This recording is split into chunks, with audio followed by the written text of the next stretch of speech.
नमस्कार मित्रांनो, आपल्या माती माऊली यूट्यूब चॅनलमध्ये सुरू असलेल्या 90 दिवसांच्या योग सिरीजच्या दुसऱ्या दिवशी तुमचं मनापासून स्वागत.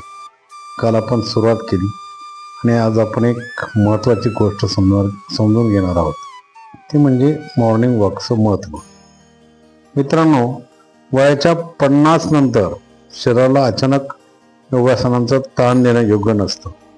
आपल्याला शरीराला हळूहळू तयार करावं लागतं आणि त्यासाठी सर्वात सोपा आणि प्रभावी उपाय म्हणजे दररोज चालणे. सकाळी 4 ते 5 किलोमीटर चालल्याने काय फायदे होतात माहिती आहे का तुम्हाला? तर हृदय मजबूत होतं, श्वसन सुधारतं, सांधे मोकळे होतात आणि सर्वात महत्त्वाचं म्हणजे मन शांत होतं. म्हणूनच मी तुम्हाला एक स्पष्ट सल्ला देतो. पुढील 8 दिवस कोणतेही योगासन करायचे नाही, फक्त चालण्यावर लक्ष द्यायचं. होय, अगदी बरोबर ऐकलं. फक्त चालणे आणि शरीराला तयार करणे.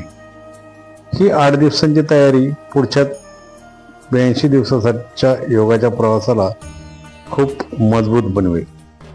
ज्यांनी घाई केली त्यांना त्रास होतो, पण ज्यांनी संयम ठेवला तेच खऱ्या अर्थाने फिट होतात.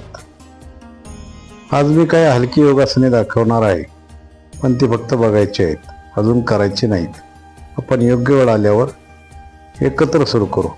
मित्रांनो, तुमचं आरोग्य हीच तुमची खरी संपत्ती आहे आणि आपण एकत्र हा 90 दिवसांचा प्रवास नक्कीच पूर्ण करणार आहोत. व्हिडिओ आवडला तर लाईक करा, तुमच्या मित्रांसोबत शेअर करा आणि माती माऊली यूट्यूब चॅनलला नक्की सबस्क्राईब करा. उद्या पुन्हा भेटू. तोपर्यंत चला आणि चालत राहा, निरोगी राहा. धन्यवाद.